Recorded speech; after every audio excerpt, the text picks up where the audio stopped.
السلام علیکم ورحمت الله. دوستانو زمونږ د نن ورځ درس دی ماکس فنکشن.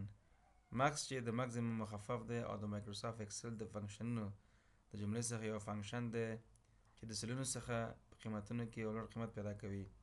فرض مثال موږ 10 100 یا 1000 سلونه لرو، په هغه کې قیمتونه دی او غواړو په دغه قیمتونو کې یو لوړ قیمت پیدا کړو. نو دغه موږ کولی شو د ماکسیمم یا ماکس فنکشن په واسطه پیدا کړو. په یاد مو وي چې دوستانو چې د ماکس فنکشن فقط د اعدادو لپاره استعمالیږي، د تورو، حروفو او کلمو لپاره نه استعمالیږي. راځئ همدغه په عمل ډول وکاروو. مثلا زما جدول دی، په دې کې غواړم چې په دغه مارکس یا نمراتو کې زه غواړم چې لوړ قیمت پیدا کړم. نو زه د مساوي علامه ټایپ کوم، بیا ماکس لیکم. د ماکس څخه وروسته زه هماغه رینج یا کوم ساحه چې ده د قیمتونو هماغه ټاکم. چې کله مې وټاکه بعد هغې زه انټر بټن کلیک کوم د کیبورډ څخه.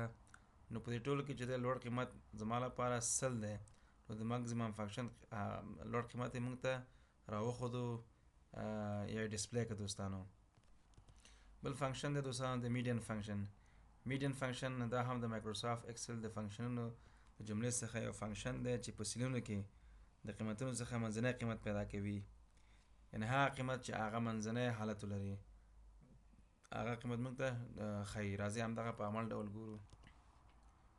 په دغه اصل کې دوستان زه غواړم چې په دغه قیمتونو کې منځنی قیمت را پیدا کړم.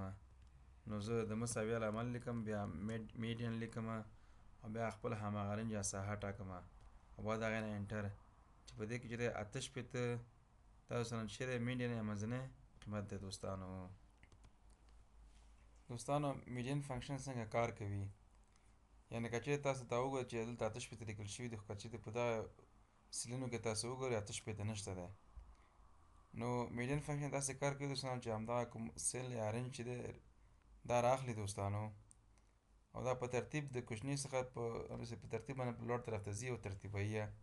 بیا دا شماره چې دا څو عددونه دي لکه 1 2 3 4 5 6 7 8 9 10 11 12 13 14 بیا همدغه تقسیم یې 2 کوي چې 1 2 3 اوس 14 تقسیم 2 شي وراځي 1 2 3 4 5 6 7 او که چې نو چې د دې خوا څخه وشمېرئ د چپ خوا څخه نو په 6 باندې وراځي، او که د ښي اړخ څخه وشمېرئ 1 2 3 4 5 6 7 نو دغه دواړه 6 جمع اویا دا جمع کوي بیا تقسیم 2 کوي چې هغې مجموع 88 راځي دوستانو.